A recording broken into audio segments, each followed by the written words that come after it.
صليت على إبراهيم وعلى آل إبراهيم إنك حميد مجيد.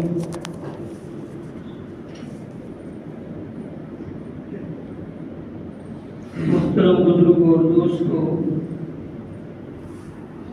اللہ تبارک و تعالیٰ نے ہمیں جو دین عطا فرمایا ہے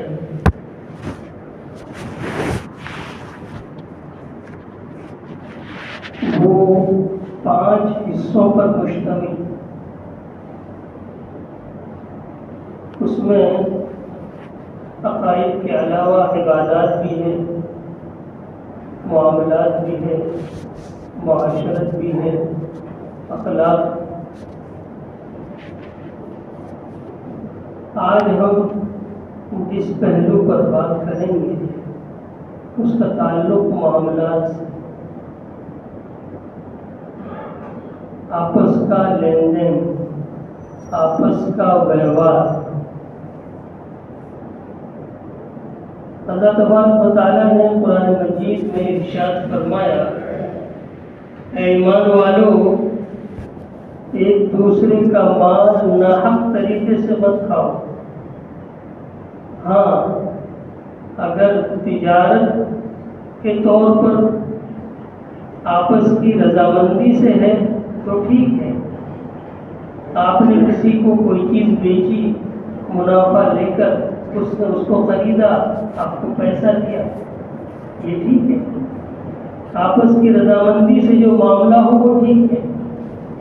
لیکن اس کے علاوہ خیانت کر کے، جھوٹ بول کر، اپنی چیز کے عیب کو چھپا کر، دھوکے میں رکھ کر معاملہ کرنا، یہ ناجائز اور حرام ہے.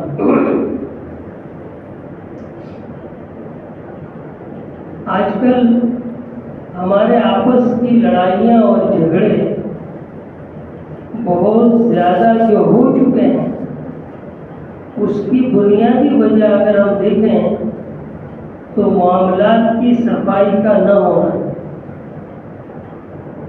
آپس کے معاملات ہمارے اتنے گڑبڑ ہو چکے ہیں کہ یہ چیز آگے چل کر جھگڑا اور فساد کا ذریعہ بنتی ہے، اور معاملہ جو ہے وہ عدالت اور مقدمات تک پہنچتا ہے.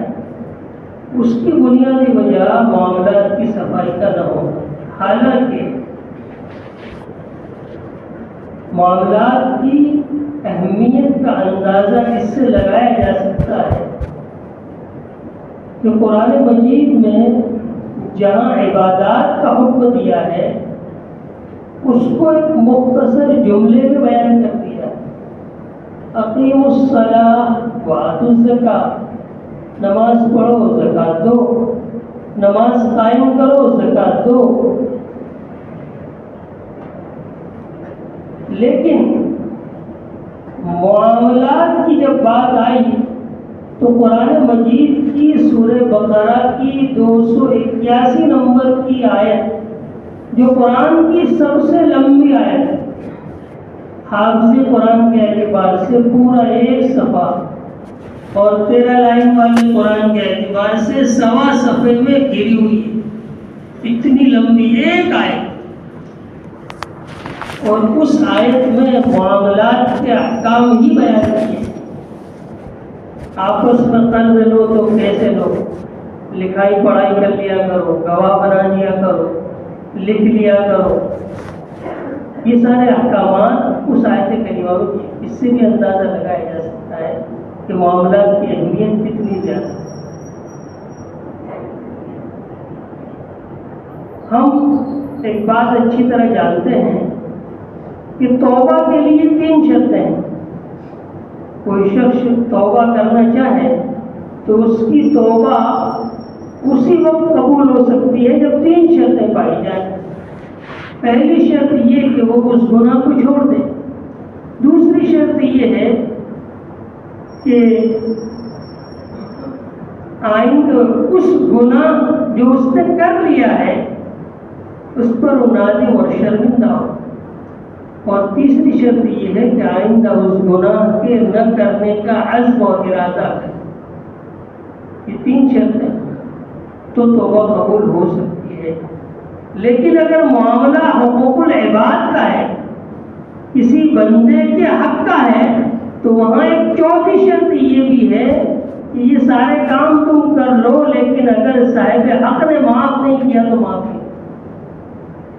جب تک آپ اس کو اس کا حق نہ دیں یا اس سے معاف نہ کرا لیں، جب تک وہ توبہ نہیں ہو سکتی اور وہ حق معاف نہیں ہو سکتا.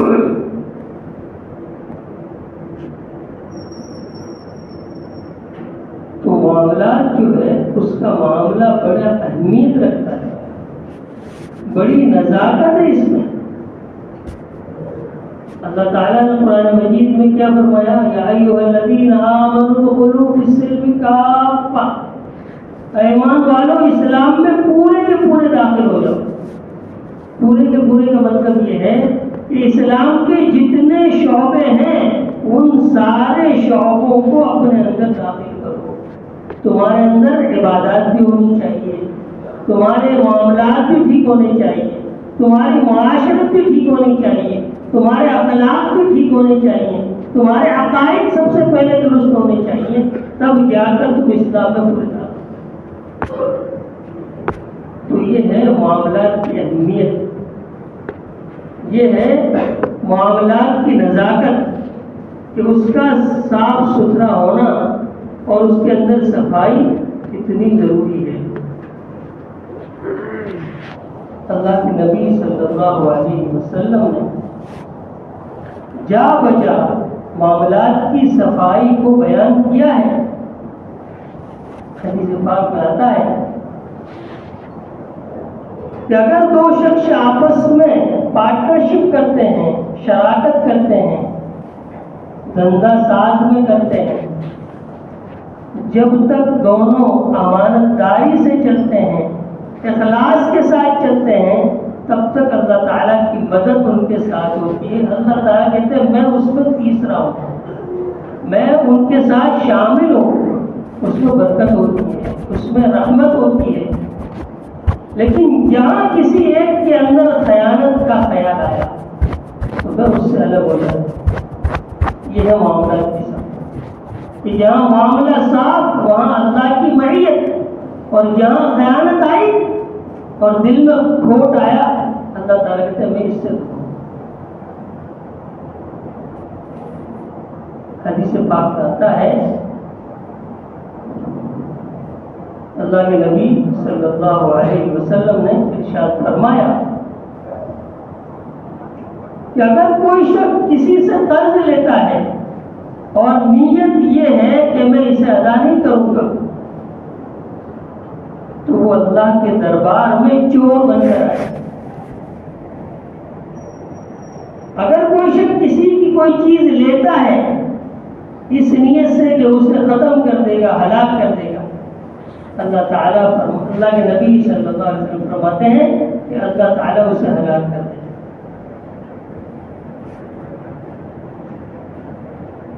خود اللہ کے نبی صلی اللہ علیہ وسلم نے معاملات کو بہت صاف رکھا.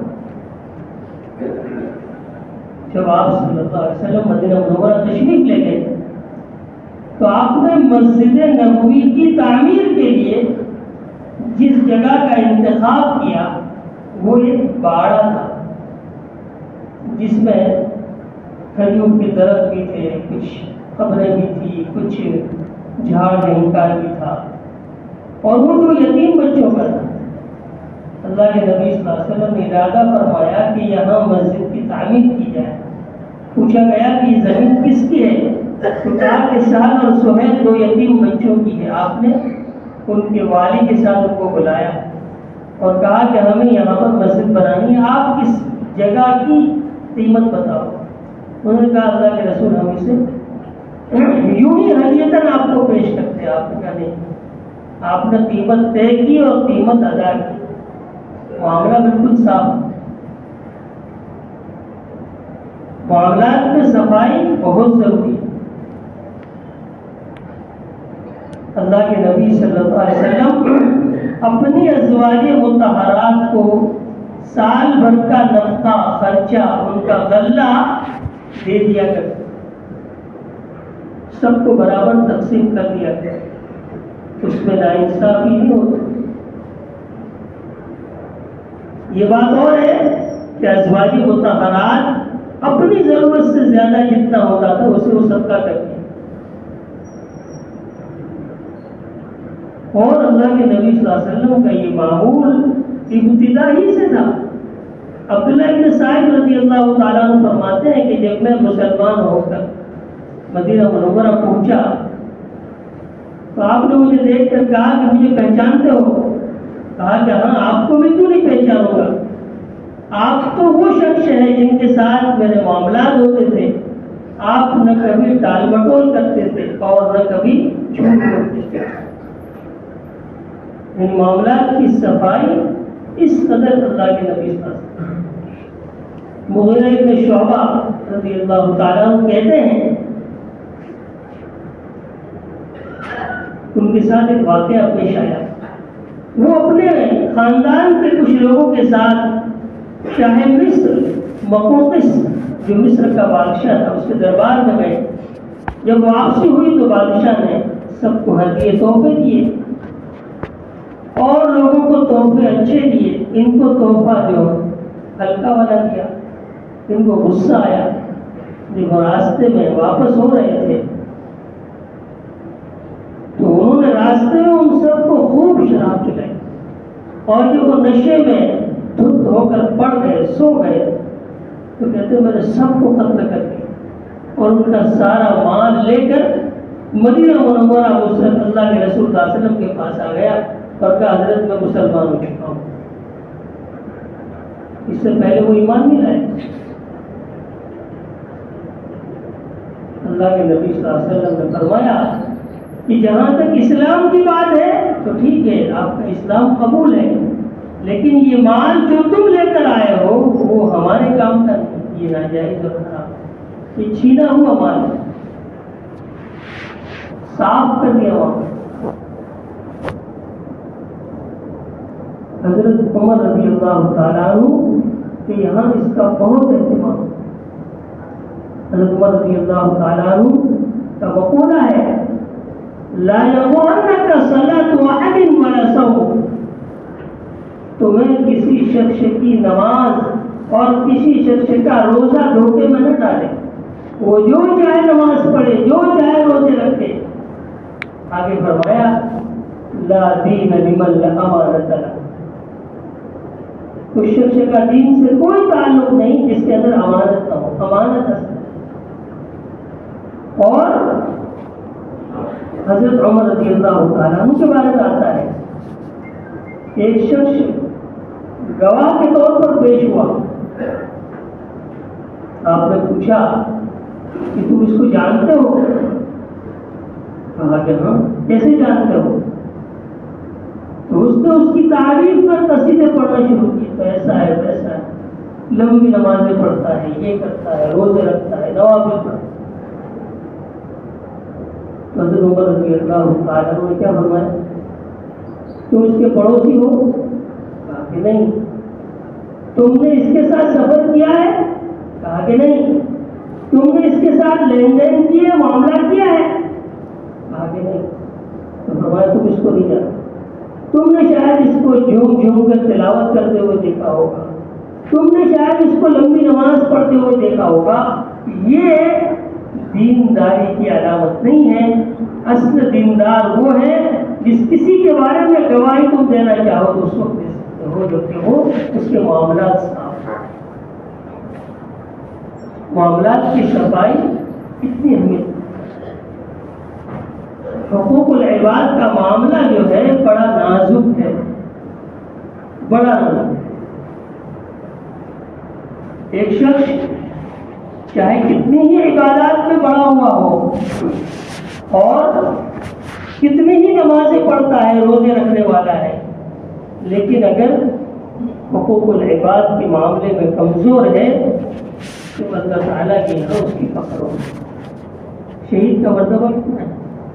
بہت بڑا مرتبہ ہے۔ اس کا قطرہ زمین پر گرنے سے پہلے اللہ تعالیٰ اس کی مغفرت فرماتا ہے، اور اس کا جو اعزاز اور اکرام ہوتا ہے اللہ تعالیٰ کے یہاں، اس کو دیکھ کر وہ یہ تمنا کرتا ہے کہ مجھے دوبارہ دنیا میں بھیجا جائے تاکہ میں دوبارہ اللہ کے راستے میں شہید کیا جاؤں۔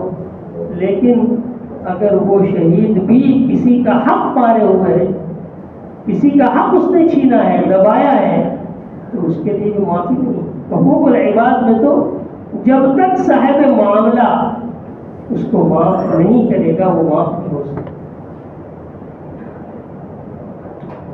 حضرت امام مالک رحمۃ اللہ علیہ کے بارے میں آتا ہے کہ وہ جو شہر کے حاکم جو ہوتے تھے ان کو کہتے تھے کہ جتنے بھی بازار میں دکاندار ہیں سب کو بلاؤ، وہ سب سے پوچھتے تھے جو تجارت تم کر رہے ہو اس کے مسائل سے واقف ہو، حلال اور حرام کیا ہے، یہ چیز کیسے بیچی جاتی ہے اور کون سے مسئلہ کس طرح ہے شریعت میں۔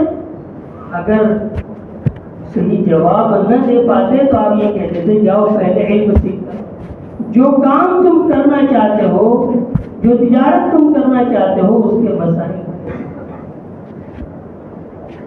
پہلے اس کے مسائل سیکھو، تب جا کر تمہیں تجارت کرنا ہو۔ کیوں؟ اس لیے کہ اگر تم مسائل سے واقف نہیں ہو تو پھر سود کھاؤ، سود کھلاؤ گے اور ناجائز طریقے سے مال کماؤ گے۔ اس لیے میرے محترم بزرگوں اور دوستوں، ہمیں اپنے معاملات کو ہمیشہ صاف رکھیں۔ ہم جہاں اہتمام کرتے ہیں عبادات کا، نماز کا، روزے کا، حج کا، زکوٰۃ کا، اس کے ساتھ ساتھ ہمارے معاملات جو ہیں وہ صاف ہو، کسی کا حق ہمارے ذمہ نہ ہو۔ اس لیے کہ حقوق العباد کا تعلق جو ہے نا وہ بندے سے ہے، بندہ جب تک معاف نہ کرے معاف نہیں ہو سکتا۔ بلکہ یوں کہا جاتا ہے کہ اگر صورتحال ایسی پیش آ جائے کہ ایک طرف حقوق اللہ کا معاملہ ہے، دوسری طرف حقوق العباد کا معاملہ ہے، تو کوشش یہ کرنی چاہیے دونوں کو ادا کریں، لیکن اگر کسی ایک کو ادا کرنا ہی ممکن ہو تو وہاں حقوق العباد کو ترجیح۔ مدارس عربیہ میں کتاب پڑھائی جاتی ہے ہدایت کے نام سے، جو 4 والیوم میں ہے، 4 اجزاء میں ہے، 4 جلدوں پر مشتمل ہے۔ اس کی پہلی جلد جو ہے نا وہ ہے عبادات سے متعلق، اور بقیہ 3 جلدیں جو ہے وہ معاملات سے متعلق، یعنی گویا کہ دین کے 75% چیزوں کا تعلق معاملات سے اور 25% کا تعلق عبادات سے۔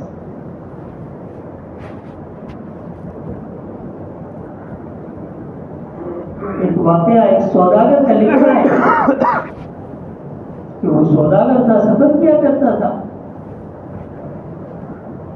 ایک مرتبہ اس نے خفیہ چھپ کر شادی کر لی کسی دوسری عورت سے۔ اس کے سفر بہت زیادہ ہونے لگے، بیوی کو شک ہوا کہ آج کل بڑے میاں سفر بہت کرنے لگے، کیا بات ہے؟ پتہ چلا کہ کسی اور عورت سے نکاح کر لیا ہے، تو وہاں سفر کے بہانے اس کے پاس جا کر رہتے ہیں۔ جب اسے پتہ چلا تو اسے بہت دکھ ہوا، تکلیف ہوئی، لیکن اس نے صبر کیا اور اپنے شوہر کے سامنے اس کو ظاہر نہیں ہونے۔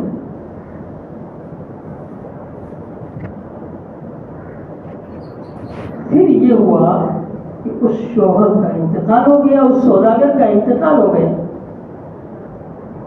جب میراث کی تقسیم ہوئی تو جو رشتہ دار تھے انہوں نے بیوی کا جو حصہ بنتا ہے وہ اسے دے دیا۔ اب اس عورت کو پتہ تو چل گیا تھا کہ ہمارے شوہر نے دوسری شادی کی ہے، فلاں عورت سے اس کا نکاح ہوا ہے، تو اس نے اپنے خادمہ کو ایک پرچی کے ساتھ بھیجا، ایک پرچی لکھ کر بھیجی اپنی سوکن کے نام کہ دیکھو یہ حصہ مجھے ملا ہے، یہ صرف میرا نہیں ہے، اس میں تمہارا بھی حصہ ہے۔ اس میں سے آدھا حصہ اس نے اپنی سوکن کو بھیجا کہ مجھے یہ پتہ چلا ہے کہ میرے شوہر نے تم سے نکاح کیا تھا اس مال پر جس طرح میرا حق ہے تمہارا بھی حق ہے. اب دیکھیے امانت داری کا معاملہ کتنا بڑا ہوا ہے. اس عورت کی امانت داری کہ اسے پتا تھا کہ اس کی ایک دوسری بیوی بھی ہے تو اس کا حق ہے, اس نے حق پہنچایا.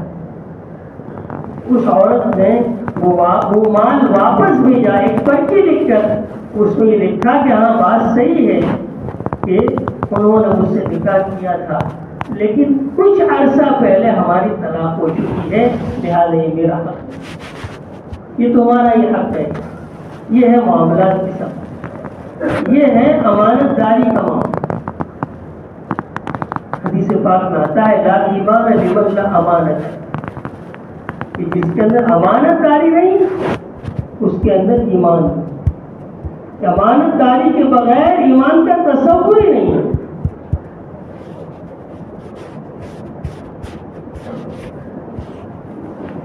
حدیث پاک میں آتا ہے التاجر الصدوق الامین مع الانبیاء والشہداء والصالحین. ایسا تاجر, ایسا بیپاری جو امانت دار ہے, سچا ہے, سچائی کے ساتھ بیپار کرتا ہے, امانت داری کا معاملہ کرتا ہے, فرمایا گیا کہ اس کا حشر انبیاء کے ساتھ, اس کا حشر شہداء کے ساتھ, اس کا حشر صلحاء کے ساتھ. کتنی بڑی بات ہے. ایک طرف وہ دنیا کما رہا ہے لیکن دنیا کمانے میں شریعت کے حکم کو سامنے رکھتا ہے, امانت داری کو محفوظ رکھتا ہے, امانت داری کا خیال رکھتا ہے, سچائی کا خیال رکھتا ہے اور جھوٹ سے اور دھوکہ دھڑی سے کام نہیں لیتا ہے. تو فرمایا ایسا شخص انبیاء کے ساتھ ہوگا, اس کا حشر انبیاء کے ساتھ. اس لیے میرے محترم بزرگوں اور دوستوں, ہمیں اپنے معاملات صاف رکھنا چاہیے. عبادت میں اگر کوتاہی ہو جاتی ہے تو اللہ تعالیٰ ہو سکتا ہے معاف کر دے, بڑا کریم ہے, لیکن اگر کسی کا حق ہمارے ذمہ رہ گیا تو پھر معاملہ بڑا سخت ہے. یہاں تو معاملہ ختم ہو سکتا ہے دنیا میں, لیکن آخرت کی جو کرنسی ہے, جو نیکیاں ہیں, وہ نیکیاں جو ہیں اگر ہم نے کی ہوگی تو اس کے بدلے میں وہ ہمیں دینی پڑے گی اور اس وقت کا معاملہ بڑا کٹھن ہو. اس لیے ہمیں چاہیے کہ عبادات کے ساتھ ساتھ ہم اپنے معاملات کو بھی صاف رکھیں, ٹھیک رکھیں. اللہ تعالیٰ ہمیں اپنے معاملات کو صاف رکھنے کی اور اپنے معاملات کو دنیا ہی میں صاف ستھرا کرنے کی توفیق نصیب فرمائے, اور ہر کسی کے حق کو دبانے سے اور اس کا حق چھیننے سے ہم سب کی حفاظت فرمائے. وآخر دعوانا الحمدللہ.